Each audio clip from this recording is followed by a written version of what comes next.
சிறகடிக்க ஆசை சீரியல் நாளைக்கான பிரமல பார்த்தீங்கன்னா முத்து மனோஜ் கண்டிப்பாக இவ்வளோ பெரிய தப்பு பண்ணியிருக்க மாட்டான். இது கண்டிப்பாக அந்த பொண்ணுடைய சதி வேலையாக தான் இருக்கும். இது உண்மையை எப்படி நம்ம கண்டுபிடிக்கணுங்கிறதுக்காக முத்து அந்த பொண்ணையும் மனோஜுடைய ஃப்ரெண்டையும் வீட்டுக்கே கூட்டிட்டு வந்துடுறாங்க. எல்லாரும் முன்னாடியும் மனோஜ் தான் தப்பு பண்ணா, இதுக்கு எல்லாத்துக்கும் ஒரே முடிவு மனோஜ் இந்த பொண்ணை கல்யாணம் பண்ணி ஆகணும்னு சொல்லிட்டு தாலி இட்டு வந்துட்டு மனோஜுடைய கையில் கொடுக்குறாங்க. அதை பார்த்துட்டு விஜய் எல்லாரும் பயங்கரமாக ஷாக் ஆகிறாங்க. ரோஹிணி முத்துவை பயங்கரமாக கோவப்படுறாங்க.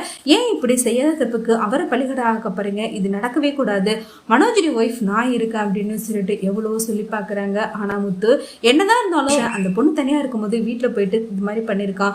அதனால இனிமேல் அந்த பொண்ணுக்கு வாழ்க்கை கொடுக்க வேண்டியது மனோஜுடைய கடமை தான். மனோஜ் அந்த பொண்ணு காலத்தில் தாலி கட்டினாதான் இதோட எல்லா பிரச்சனைக்கும் முடிவு வரும் அப்படின்னு சொல்கிறாங்க. ஒரு பொண்ணுக்கு இவ்வளோ பெரிய அவமானம் நடந்திருக்கு, அதை மனோஜ் தான் சரி பண்ணணும்னு சொல்கிறாங்க. இதெல்லாம் கேட்டதுமே அந்த பொண்ணு அவங்க வீட்டுக்கு வரும் பயங்கரமாக ஷாக் ஆகிறாங்க. எங்கே இங்கே இருந்தால் நம்மளை கல்யாணம் பண்ணி வச்சிடறான்னு சொல்லிட்டு அவங்க அங்கே இருந்து தப்பிச்சோட முயற்சி பண்ணுறாங்க. மனோஜ் கையில தாலி கொடுத்து அந்த பொண்ணு கழுத்துல கட்ட சொல்றாங்க. அதை பார்த்துட்டு மீனா நம்மள எல்லாரும் முத்து நீ பண்றது தப்பு முத்துன்னு சொல்ல வராங்க. ஆனா முத்து இதுப்பா இதுல நீங்க தலையிடாதீங்கன்னு ரொம்பவே உறுதியா சொல்லிடுறாங்க. மனோஜ் முத்து அந்த பொண்ணு கழுத்துல தாலி கட்ட சொல்லி ரொம்பவே கட்டாயப்படுத்துறாங்க. மனோஜும் அந்த தாலியை கையில வாங்கிறாங்க. அந்த பொண்ணும் அதை பார்த்துட்டு பயங்கரமா ஷாக் ஆயிறாங்க. தயவு செய்து எல்லாரும் எங்களை மன்னிச்சிடுங்க, நாங்க வேணும்னு தான் பண்ணோம், இவங்க நாங்க செய்யாத தப்புக்கு நாங்க தான் அந்த பணத்தை எடுத்தோன்னு சொல்லிட்டு எங்க மேல பழி சுமத்தினாங்க.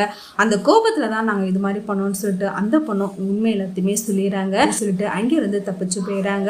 அதுக்கப்புறம் முத்து மனோஜ் கிட்ட சொல்றாங்க, இப்போதான் உனக்கு உண்மை புரியுதா, கண்டிப்பா இந்த தப்பு நீ பண்ணிருக்க மாட்டேன்னு தெரியும், ஆனா இந்த பொண்ணு கிட்ட தப்பா நடந்திருக்க மாட்டேன்னு எனக்கு தெரியும், ஆனா உண்மை கிட்ட இருந்து வர வைக்கணுங்கிறக்காதான் இப்படி ஒரு டிராமா பண்ணேன்னு சொல்றாங்க. அடுத்து மனோஜ் முத்து கிட்ட தேங்க்ஸ் சொல்றாங்க. முத்து மனோஜ் கிட்ட உண்மையிலே அந்த பணத்தை யார் எடுத்தாங்கன்னு முதல்ல நீ கண்டுபிடி, அப்பதான் இந்த பிரச்சனைக்குலாம் ஒரு முடிவு கிடைக்கும்னு சொல்லுறாங்க. மனோஜும் சீக்கிரமாவே அது யார் எடுத்தாங்கன்னு உண்மையை நான் கண்டுபிடிக்கிறேன்னு சவால் விடுறாங்க.